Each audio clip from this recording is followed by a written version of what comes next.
Is that all right with you? Yeah, of course.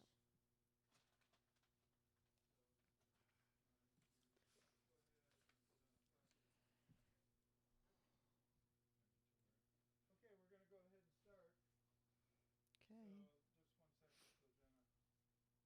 are they ready? Okay, so go ahead. Good morning. Welcome to Bird and Beckett. Once again, my name is Denise Sullivan. We're here this morning for the San Francisco Live's Live Talk series, which happens every second Sunday of the month here at Bird and Beckett in San Francisco. This morning, my guest is a poet, a poverty scholar, an educator, a mother, many things, wears many hats. It's Tiny Lisa Gray-Garcia. Welcome. Thank you. Thank you, Denise. I'd like you to start us off with an intentional few words, if you would. Well, first, I want to say again, thank you. Thank you to Burden Beckett. Thank you to Denise. Thank you for being a bridge. For anyone who might be watching in our community, we love you, and I love you. Walk humbly. We want to recognize that we're on occupied Yalamu, a village of stolen and occupied Ohlone Lashan land. Shouts out to fellow founders, co-founders of Homefulness, a homeless people solution to homelessness, Karina Gould and her family, and so many more Ohlone Lashan people who are still here 528 years later, saying prayers for our First Nations ancestors upon whose lands we humbly walk, recognizing that the first form of removal and gentrification was the genocide called colonization.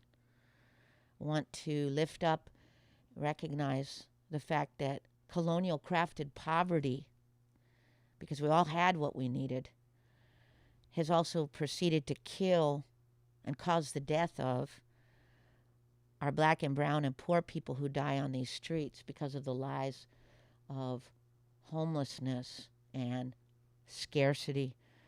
I want to recognize all of the ancestors of poverty and homelessness who have helped to build even all of our poor people and indigenous people-led movements.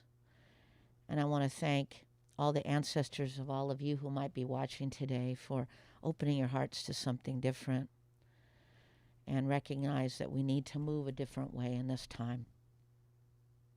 Ashe aho umateo.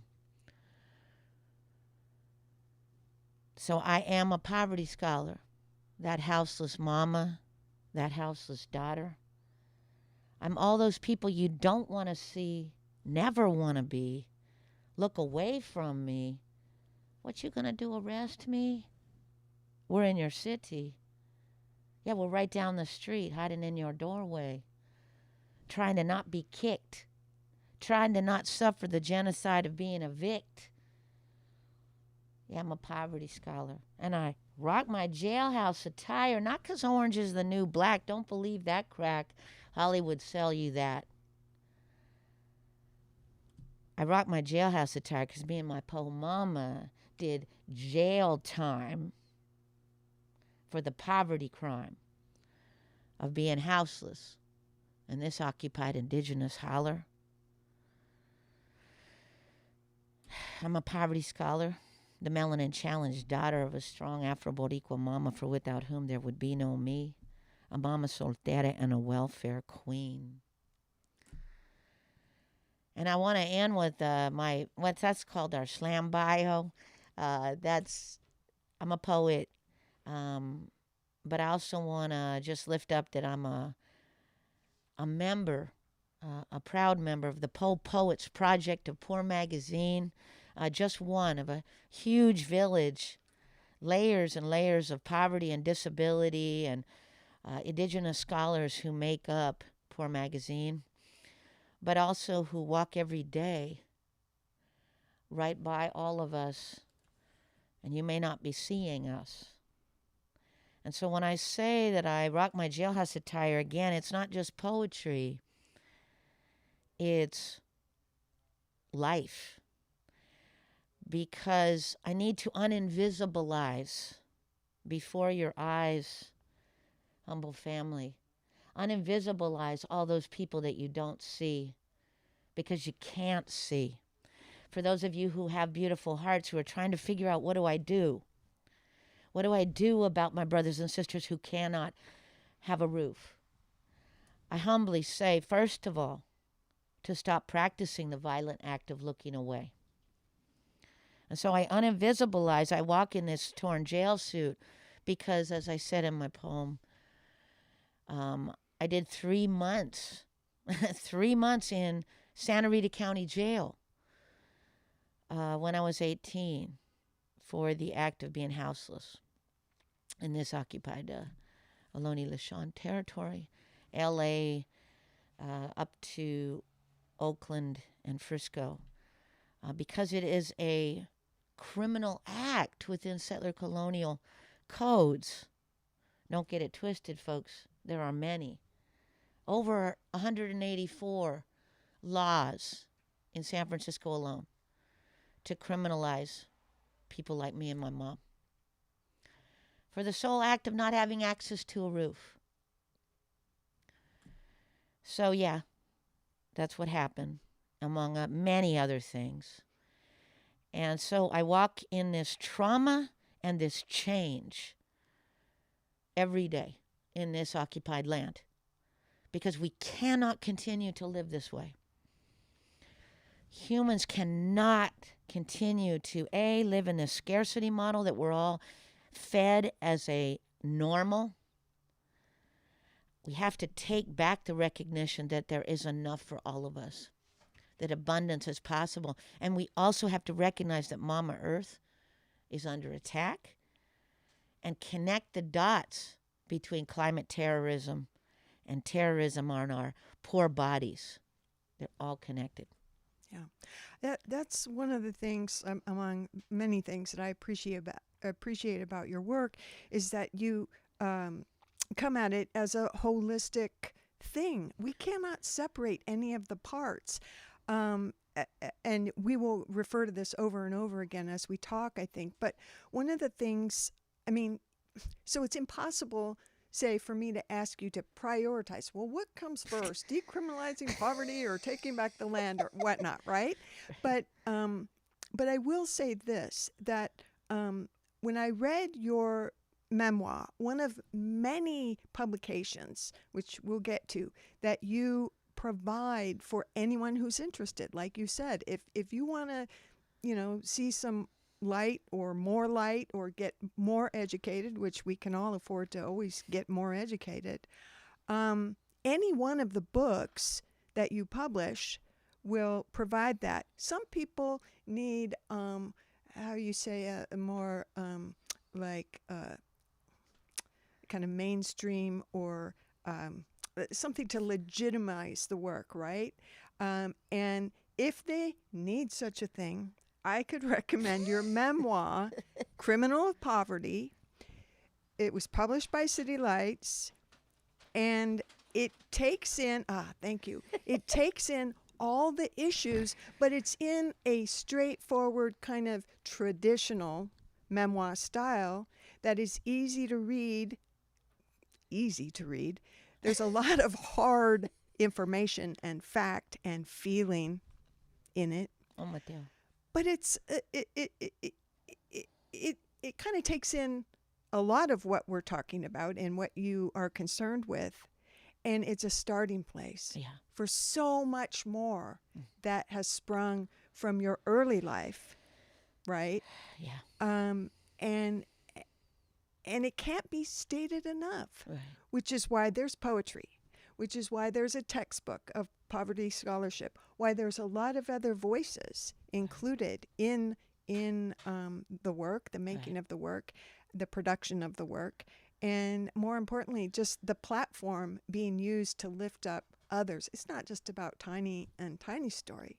It's about understanding that we're all in this together. Right. So if I had a question, I will say this, there's something that really struck me about Criminal Poverty was your your entry in to the writing game and the writing life, which seems central. If I were to say, Tiny, what do you do? Well, you are a poet and you are a writer. And that was something that you found out through being criminalized for being poor. Thank you. No, that's beautiful. And again, shout out to you, Denise, for being what I would call, el puente, the bridge, right? Pulling these pieces out, teasing them out. Because I got so much in my head and all this trauma, and I'm always trying to unpack it, right? Shout out to Elaine Katzenberg from City Lights, who sat there and painstakingly did what I call linguistic liberation. It's true, and I'll go back a little bit, right?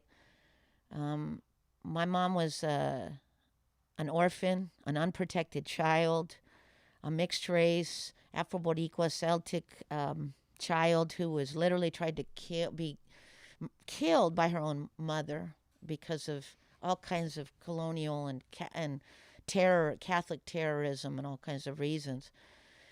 But I won't get into all that. That's in the book. But she barely made it out alive. People call that resilience. Maybe that's what it is. But I call it, you put on your clothes and your shoes and you keep it moving, because what the heck else are you going to do? This is the roots of poverty scholarship. I want to shout out to my Mama D, for without whom there be no me.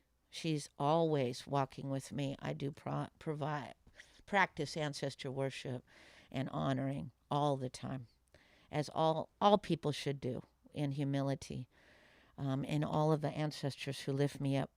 But I say that to say that when I was 11, I had to drop out of formal institutions of learning, a.k.a. school, to actually enter another school, which, I say as part of a poem. I enrolled full-time in the School of Hard Knocks, where I graduated with a Ph.D. in poverty. But I don't glamorize that. It almost killed me. I only say it because I had to learn to survive by any means necessary. My mom became disabled. She was no longer able to function in the hamster wheel that we're all sold as normal. And we ended up, one paycheck away from homelessness, and we ended up on the street, living in our car, in bus shelters, park benches, sometimes shelter beds. That particular time of our life actually is in the children's book, when Mama and me lived outside. Why? Because over 53% of children in San Francisco schools alone are homeless. Now hold that in your hearts, beautiful listeners and followers, and recognize the pieces of that. To be a child, right, in that situation, but also to be a mama, is absolutely unspeakably hard and terrorizing. I say that to say that we had to learn to survive by any means necessary. We engaged in underground economic strategies, meaning that we did a micro business on the street. We became vendors. That's what poor people do if they have micro businesses all over. Poor families have to hide, because if we're seen, we're criminalized. If we're in front of your eyes, we're criminalized. Just real talk. Because of all kinds of, again, settler colonial codes and scarcity models. You're given $341 to care for a child, and then when you can't pay the rent, you're criminalized for living in a tent. So let's talk about that hypocrisy, as I call it, right? Oftentimes from the aristocracy, so they can keep the scarcity going. But anyway, so fast forward after this entire childhood of that, going in and out of struggle, once in a while getting a car, lucky enough to sleep in the back seat of, once in a while inside, but mostly not. Why? Because Mama didn't have money for the rent. I say that, you see that houseless mom and daughter sleeping in a tent. That's because we don't got money for the rent. There's many reasons people become on the street. We are multiverse. We are not the homeless problem. We are humans who don't have access to a roof. Let's take that let's take that lie away from the conversation. And I have a poem I just want to read in that moment, because I also want to shout out to Patachiva, who is an indigenous poverty scholar from Parcel that literally used verse and poetry to organize over 6,000 landless paisanos, poverty scholars. He's one of my heroes, and I believe that poetry is a tool of poverty scholars. We don't teach through a thesis or a test that's going to end up in your digital trash can. We teach through our life. Does houselessness mean you a mess? Rationalizing tents, medicine, belonging, and life theft? When yo eyes land on my homeless body, what do you see? A life exposed in poverty? Did you ever stop to think, I can't see yo house, yo dirt, yo disorganized drawers, the inside of yo cars, yo mess, your use of alcohol or meth? Matter of fact, no one questions this. But when we outside, all we got is yo eyes on us, judging, hating, ish talking and picture taking, acting like we don't deserve to be asked, sweeping, cleaning, removing like we a paper cup, old shoes, all kinds of disposable trash. Funny thing is, this hate, this kind of notion goes back to colonial missionaries and indigenous people seen as less than human, dirty, messy, savages, like the colonizers would say, to exploit, incarcerate, destroy, and annihilate. Confusing the story.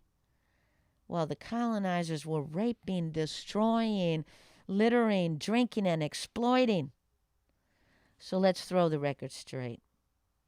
Just because our whole lives are seen by you, our business, our belongings, our illness, our substance use, even our struggles too, it doesn't mean we're any different than you. We just don't have the privilege of privacy, the cover of a roof. We have the violence of exposure, as I call it, erasure, and you ish talking over your shoulder. You calling police and politricksters, boat police, UC police, park police, just so you don't have to see our broken bodies, our exposed poverty in a place like the United States, where hoarding, stealing, eviction, and police calling are normalized as keeping you safe. So I'm just humbly asking, please stop perpetrating the colonial absence of humans in your landscape as normal, when capitalism is a setup from the get-up to destroy the human race. Look back at yourself before you make that police call for help. Yeah, that again,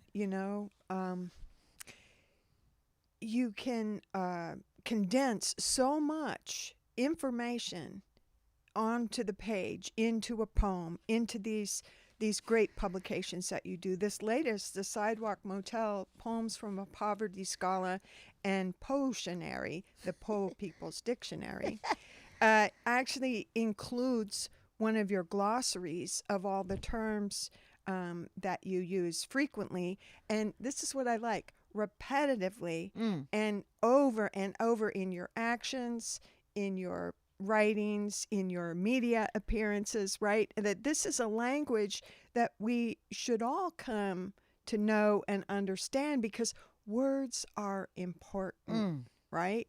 And you have really deconstructed or reconstructed, maybe that's not a good word either, but given us new definitions for really old words that say so much, right? But also when you were reading, so again, so much packed in, the visibilizing of people on the street. So I'm going to ask you, what can we do along the lines of acknowledging what's happening around us? The sweeps, you also mentioned that. I want to get to that. And then how not to call the police ever. Mm. That was packed in there too. Publications on all this stuff. Right. So if anyone wants to know more, I would say, well, pick up the Poverty Scholarship volume because it's all in there. Mm. And It's the roots. yeah, it's like it's all in there. But if you're a poetry person, I'm telling you, it's in there. Or if you specifically want to know how not to call the police ever, or the Homefulness Handbook, how you want to get housed if you're unhoused, or etc. You have manuals, There you go. right? Thank you.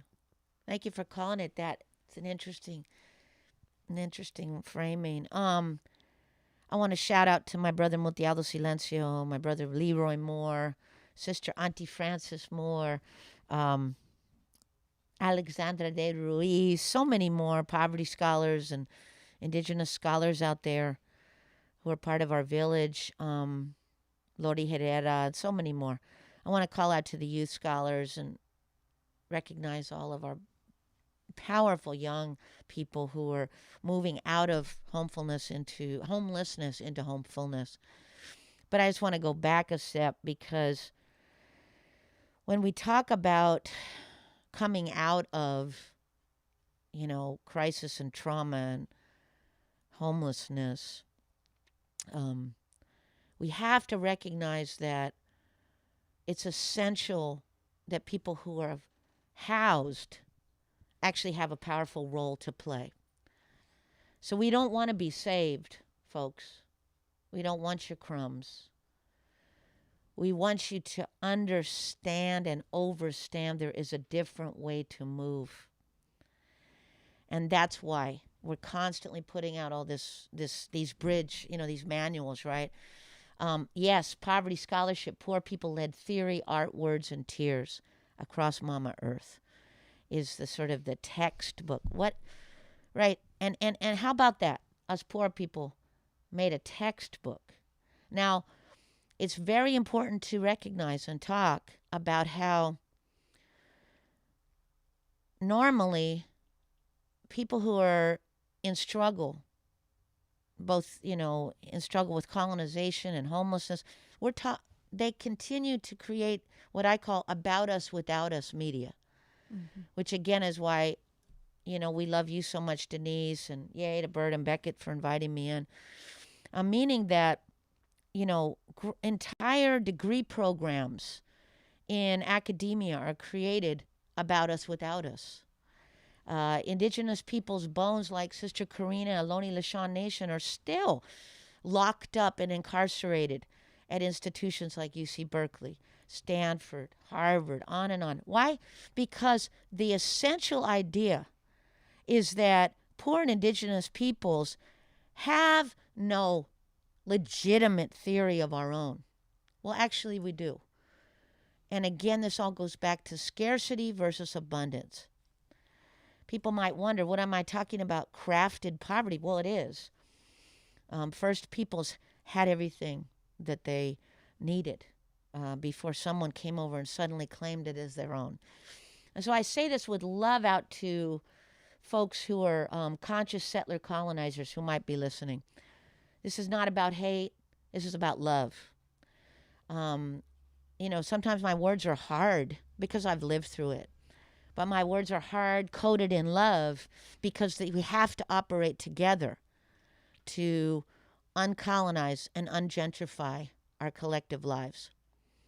So these are ideas, big ideas. But guess what? We're actually living solutions. So as Denise mentioned, we have all these books, right? So first of all, the poem I read is in the Sidewalk Motel. For those of you who liked it, there's a lot of poems in there, and they're potionary, the Poor People's Dictionary. But Poverty Scholarship and the Homefulness Handbook, How to Build a Homeless, Landless People's Movement, is a call out and a manual to houseless and poor people and housed people with resources. It's extremely important that you understand, housed people, your responsibility to solidarity. not your responsibility to more savoring. You know, I critique the savior industrial complex. You know, I critique the large, what I call, lovingly but not, the non-profiteers who turn poverty into a product. Shout out to Crystal Rose Sanchez and the Homeless Union, the Poor People's Army out of Philly, and Sherry Honkala, and so many more. We have our own solutions, family. What we're asking humbly is that you listen to them and you recognize them, and that you do what we call radical redistribution, and a theory and a concept that we came up with that I coined, community reparations. One of the opening lines in the Homefulness Handbook is, how did us evicted, houseless, poor, disabled elders and youth buy and then unsell, which is what we're spiritually and legally doing with guidance from First Nations, Ohlone Lishan relatives, shout out to Karina and Fui Fui and so many more, and Deja, unsell Mama Earth so we could all be housed. Going back to your bringing up the how to not call police ever. Shouts out to Anti-Police Terror Project, to so many more who are working on the front lines like we are of lifting up our brothers and sisters who've been terrorized by police. Shouts out to all the black and brown warriors who are fighting this every day and who refuse to continue to be police terrorized. But again, housed people, folks with resources, you have a responsibility. Jonathan Cortez, shouts out to his family, just killed by FBI and ATF and all of these other agencies trying to keep us safe, right, in Oakland. But shouts out also to Stephen Taylor. Shouts out to Luis Gongora Pat, and Sister Pearl and Adriana and Luis and all the people fighting alongside us to get his story out. Killed by a police call for help. Let's not question that. Luis didn't need any help, Denise. He just needed to live humbly outside. And what needed to change was the gaze of your eyes.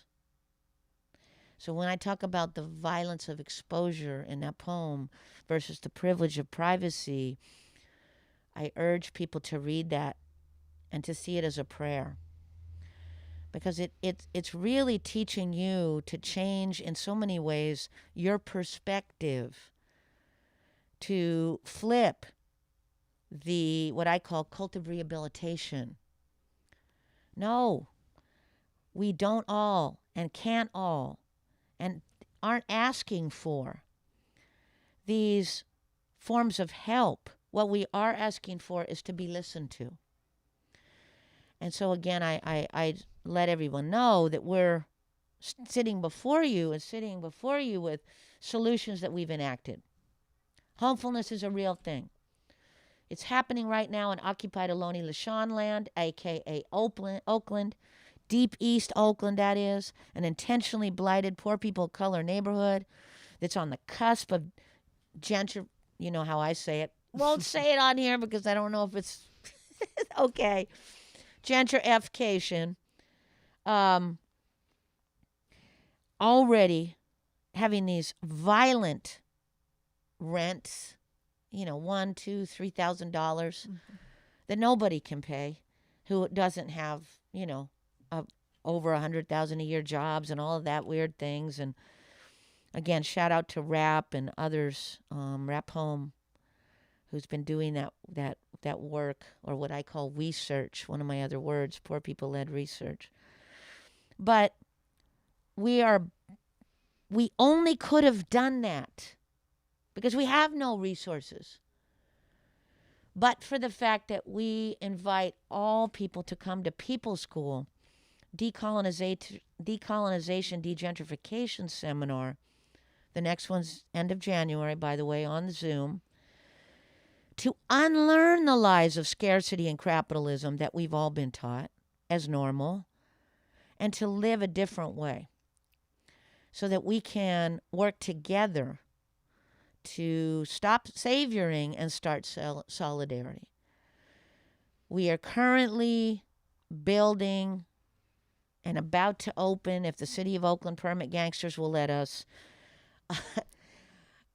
4 townhouses in Deep East Oakland, multi-family townhouses that will house 8 families and elders who are houseless. We are only able to do that because of the solidarity work of what we call the Solidarity Family. Mm-hmm. And these are housed people with resources.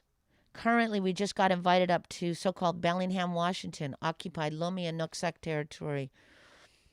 They've asked us to come in. We taught the Homefulness Handbook teach-in, and we are now working on trying to raise money to buy and then unsell Mama Earth there so that we can create a Homefulness 3. So this is happening, and we're asking and inviting in people to walk with us in a change move in a time of so much pain. Mm.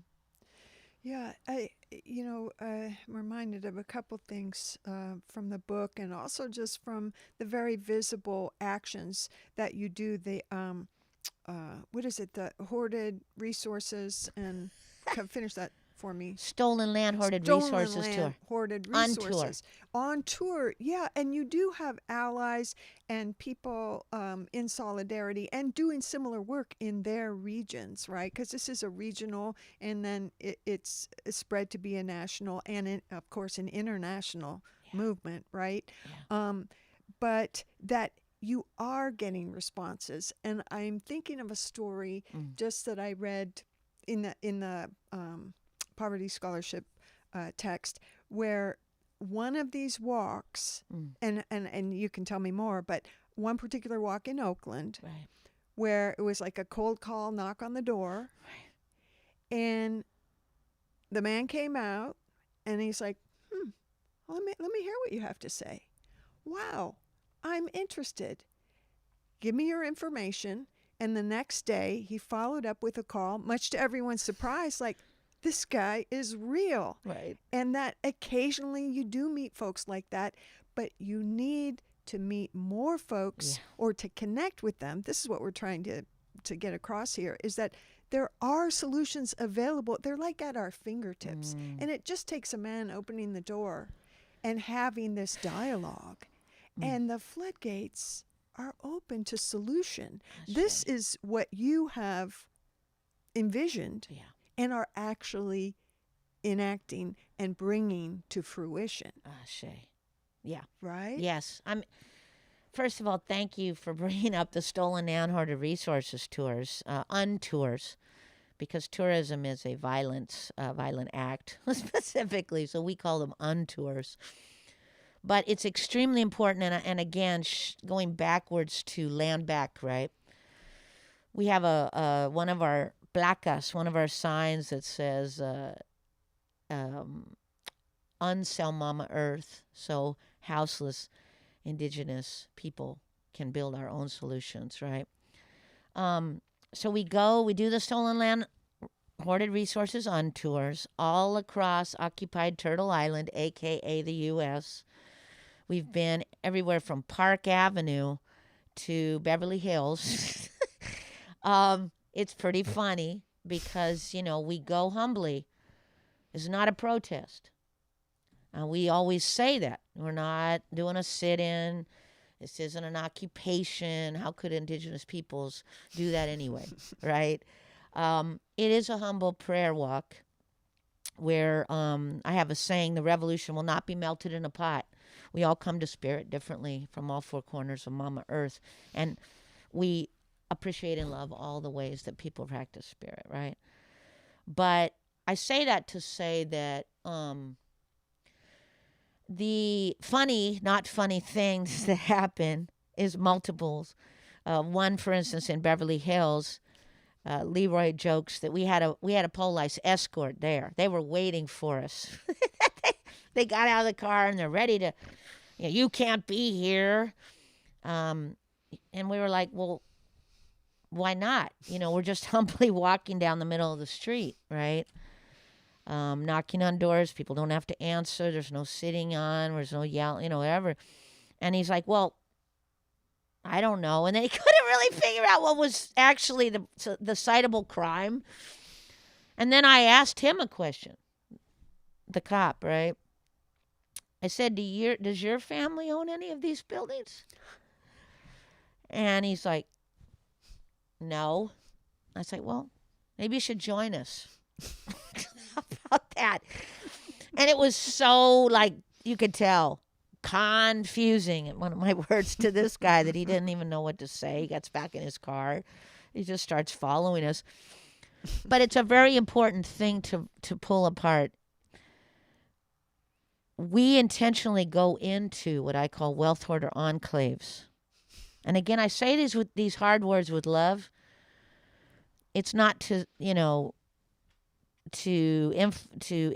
imply that if you have access to resources by design, you are intentionally wrong, because you're not. I believe that we've all been lied to by a capitalist system that encourages wealth hoarding and land stealing as a model of success.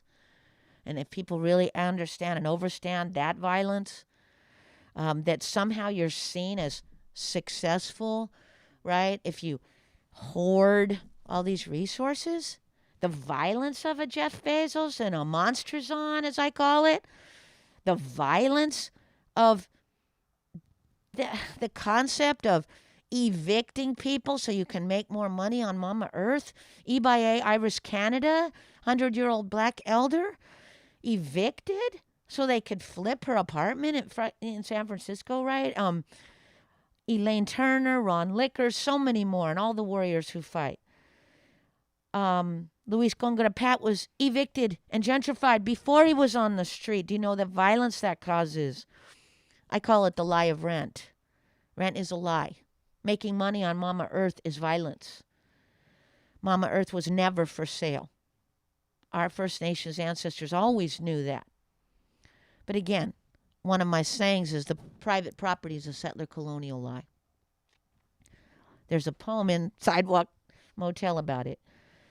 But I want to go back for a second to say that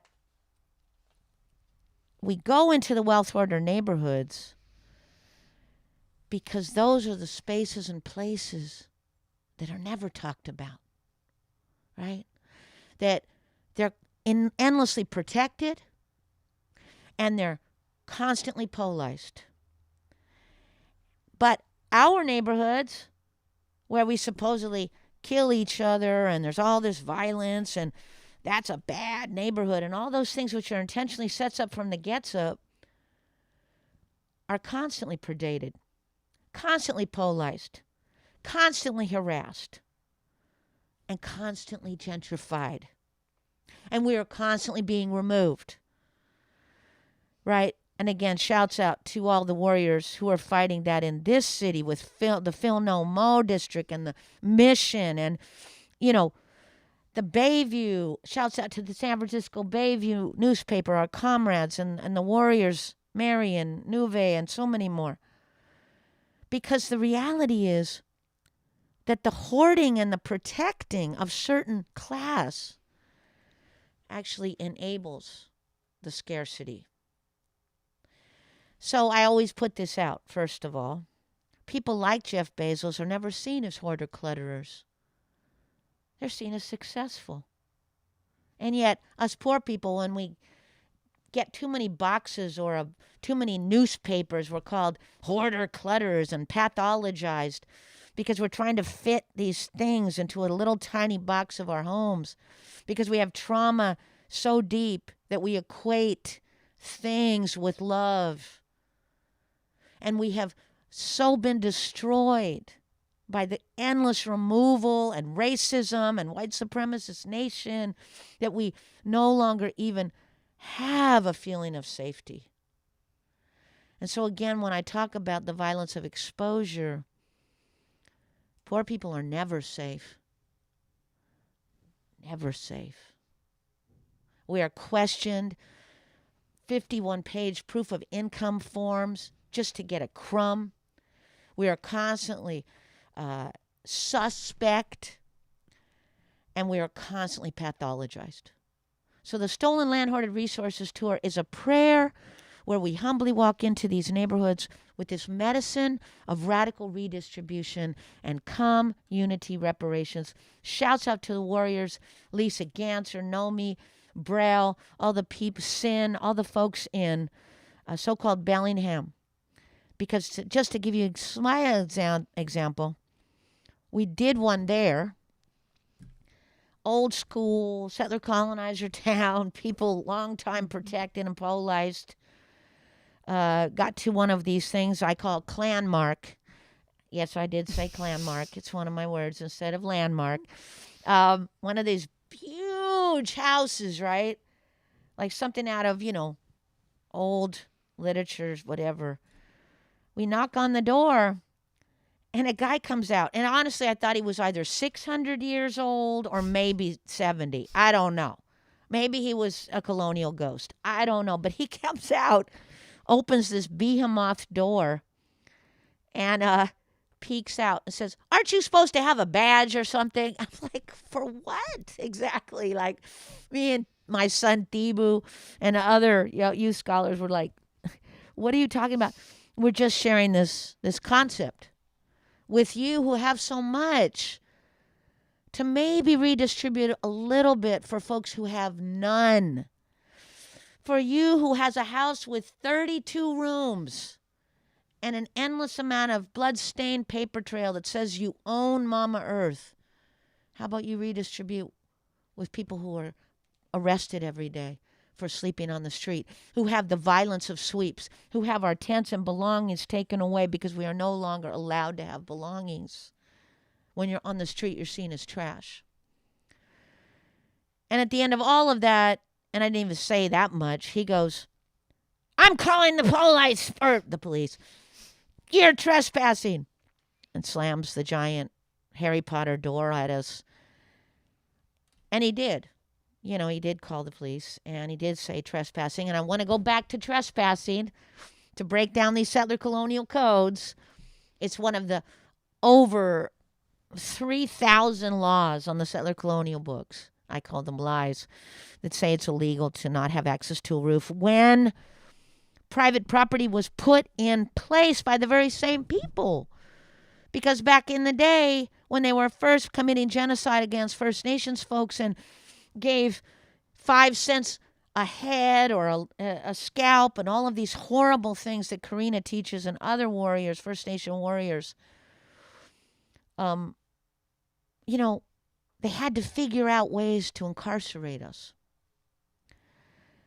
So I say that to say, fast forward 528 years, 63% of the houseless people in that town alone, so-called Bellingham, this beautiful town that everybody loves, are First Nations, Lomi and Nooksack. You want to talk about the circle of genocide? Do you want to talk about how we need to move another way? So for all of you conscious wealth hoarders out there, people who are maybe taking in a little bit of what I'm saying, I want to offer you the medicine of radical redistribution and community reparations to come to people's school or just to radically redistribute so that folks who have nothing, who've had everything stolen from us, can build our own solutions, which we have always had.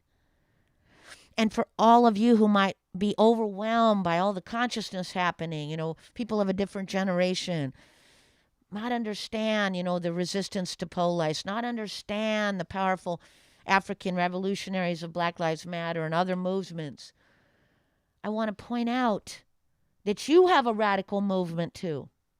It's called radically redistributing. Things that were given to you, were made accessible to you, that maybe you had to work for, but you don't recognize that your skin privilege and your class privilege made those possible. And that people like myself and other Black and brown and indigenous and houseless people never had those things. And so we're not asking for a handout. We're asking to work in solidarity to give back that which was stolen from so many of us, and also recognizing that we need to operate a different way on Mama Earth, who is in so much pain. Yeah. It's so compelling, Tiny. I just, poetry, song, teaching actually is about repetition. We cannot hear some of this stuff enough. And one of the things that occurred to me is that when we talk about wealth hoarding and all the stuff, right? And then in one sweep, so-called sweep, I don't know if you have a name for that, but in one sweep, a person's possessions, the only things that they have, family photographs or memories, not garbage. It's what they have, and in one sweep, it's gone. Now we're told many spiritual and different kinds of teachings tell us not to be attached, to let go. We don't need stuff, but yet, we all like stuff. We have stuff. The tiniest thing, this ring, maybe it's meaningful to me. To lose it, I wouldn't be happy, right? It would be painful.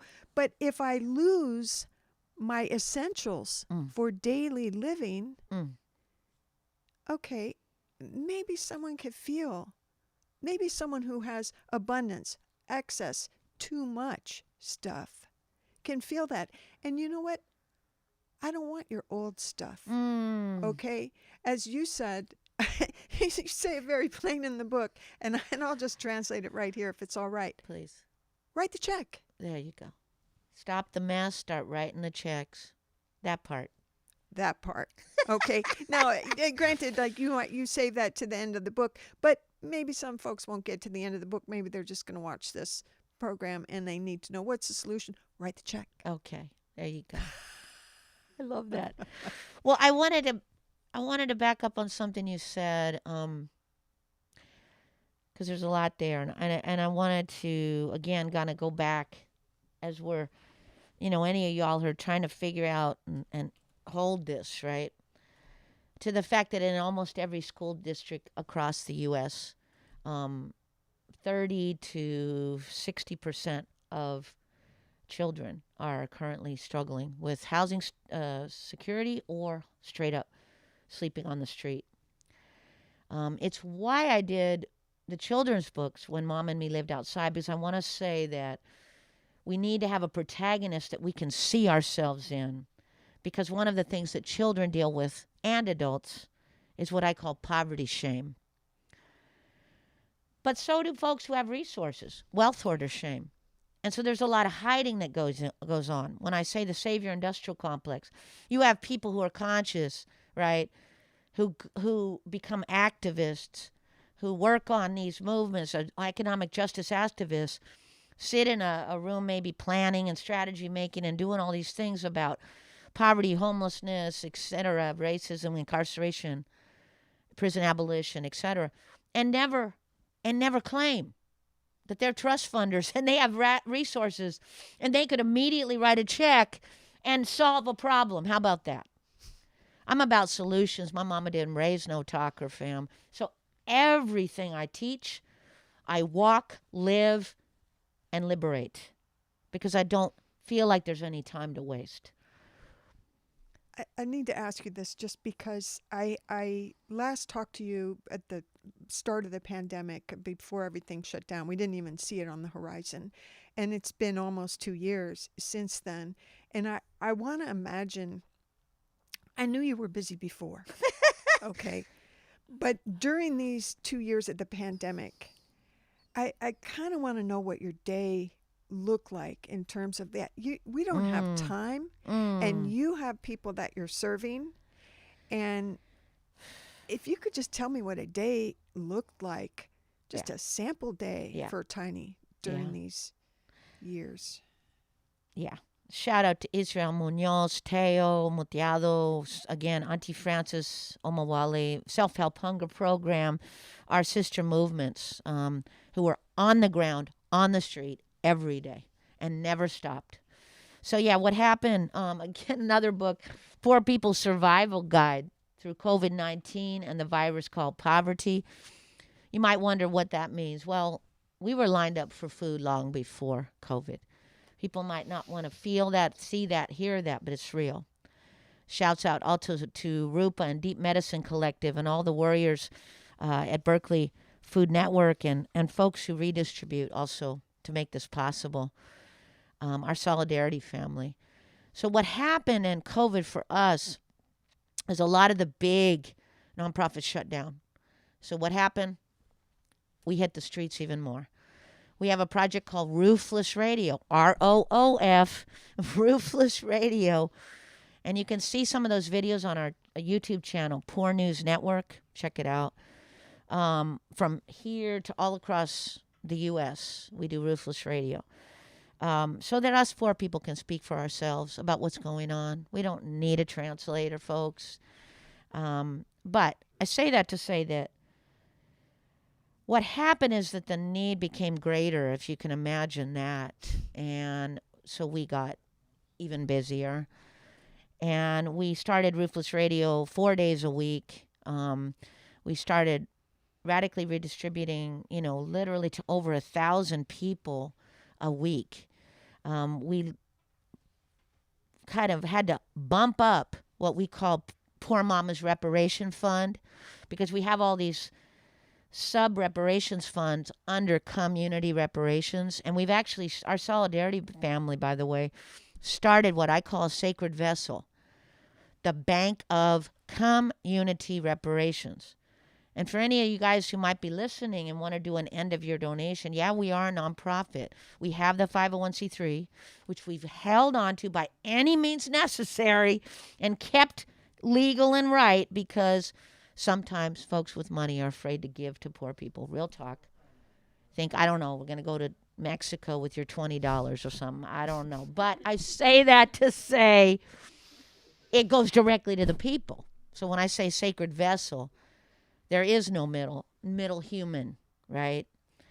But we started that and then we had to amp up what we were already doing with even less, right? Yeah. And so, again, Poor Mama's Reparations Fund led to Poor Mama's Diaper Fund. As a mama, I ended up becoming houseless again, but now with my mom who was on the way to the other side with what took her there, very sick, my infant son, Tiborcio. I don't know how I lived through that, Denise, but I will say literally that again is the strength of our mothers. That lasted 2 years. I could not even get food stamps. I couldn't get any support. The San Francisco Bayview kept me alive, paying me little bits for my stories. But what I had to do, and this is something I don't claim with pride, I claim it with pain, is that I was forced, as I had been before, to do things I'm not proud of just to survive. And sometimes that meant putting myself in acts of criminality because I couldn't afford diapers. How about that? And there are so many poor mamas who are in that position and poor daddies. And we had to start that. Thanks to our community reparators, which we are always asking for more. We spend over $1,200 a week on diapers. We buy them with cash money. Again, that money goes directly out, into that sacred vessel and right out. We serve over 810 families, most of whom are extremely, extremely poor, whatever. I don't even know if that word's proper because these are beautifully rich and wealthy humans with so much love, but who've been forced by colonial terror and borders and racism and false Americlan dreams to cross these false borders. So they're mostly indigenous mom-speaking women in Black Arthur and Deep East Oakland, houseless elders who've been gentrified out of their own hood, and now they're on the street. of Deep East Oakland. Hello. By bloody paper trails and the lie of foreclosures and tax bills and the other ways people become outside. And our brothers and sisters who've been swept. So I want to go back to your other beautiful point. We are not allowed to have mementos. We are not allowed to have that beautiful ring. But even deeper than that, we're not even allowed sometimes to have walkers. In this city alone, that's Occupied Yulamu, Frisco, they are operating sweeps daily. You have folks hiding just to stay alive. And no, there isn't somewhere for us to go. And yes, some of us deal with substance use. And many of us deal with mental struggles. And many of us you don't even see, because if you do, our lives are criminalized by your eyes, like I said before. No, guess what? Trauma is real. And you got to do whatever you do to survive. But the concepts of sweeps, let's get it clear, family, is equating humans like we are trash. What do you sweep? So I want people to sit with that. And like my original poem, we don't know what your house looks like. If someone took the roof off of your dorm room or home, would they be able to call you messy and dirty? How many of us are so organized, right? And I want to point that piece out, that what we have is that not only violence of exposure, but we have this notion that our lives are not allowed. We are not allowed to be poor in public. Shouts out to the Coalition on Homelessness, to, again, Western Regional Advocacy Project, to Idris Stelly Foundation, and all the warriors who I work with, I have the blessing of knowing, who work alongside and trying to change the minds and recognize that we can't keep seeing humans as though we're trash just because we don't have roofs. And so what do? In this city alone, I put forth to the mayor, give us some of that surplus Mama Earth that you have hoarded for nothing, so that we can build our own solutions. We proposed a land back proposal to the mayor of San Francisco. We had a meeting set up, a meeting that never happened because, they never were really going to talk to us. And we come with this humble proposal that we have actually done so that we can build our own solutions. Homefulness is a homeless people's solution to homelessness. It's possible. It's real. It's not perfect, because nothing is. And what we're saying is the violence of sweeps needs to end. And that's why we do this work, and that's why I write the work that I do. I'd love to read a poem for Papa Bear, but tell me if you got time. Well, yeah, I want you to do that. So we're going to make time for that, but Okay. We should just kind of say our final notes, which is all these publications are available through Poorpress.net, poorpress.net. And they're also available here at Bird & Beckett Bookstore in San Francisco for anyone that wants to have a look at the actual book. You can open it, feel it, and read it. Yeah. Any event or thing that you'd like to note before we go. And Yeah. Well, people should give us, even if you don't have blood-stained dollars that you can turn into love-stained dollars in the sacred vessel called the Bank of Community Reparations. Like us and love us on those digital streets. That's currency. You can follow us on Instascam, @Poor Magazine, FaceCrack, Poor News Network. Follow me, Tiny Gray-Garcia, and also YouTube, Poor News Network, and SoundCloud. If you want to listen to our work, Poor People's Radio, look for Poor Magazine on SoundCloud. We have a powerful weekly radio show. We're doing radio out there of all of the warriors, Slave Revolt Radio, Crip Hop Nation, Bolsas de Migrantes, Poor People's Revolution News Hour. But I say that to say, and you can also find more of my work on LisaTinyGrayGarcia.com, my podcast. I do podcast from a poverty scholar. But the other thing is that it is so imperative that folks who might be interested in this work but need more come through to People's School.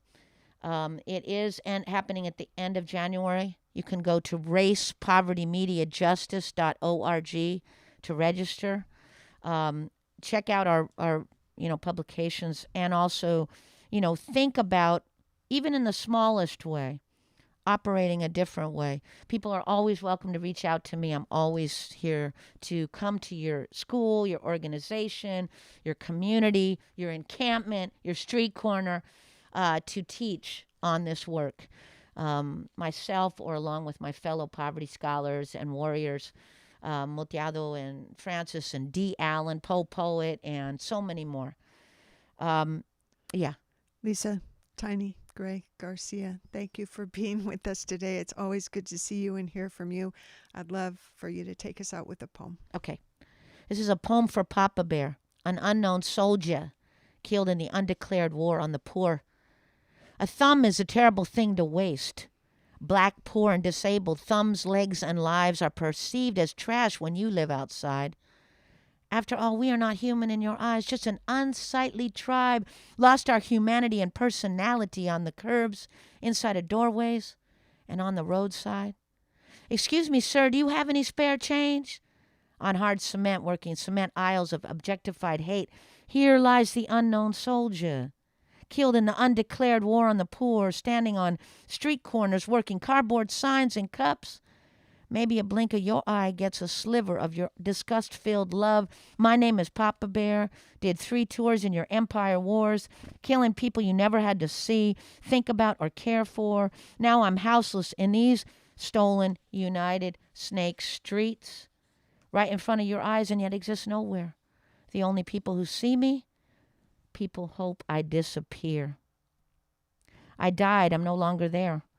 Only exist as a memory in your cluttered past.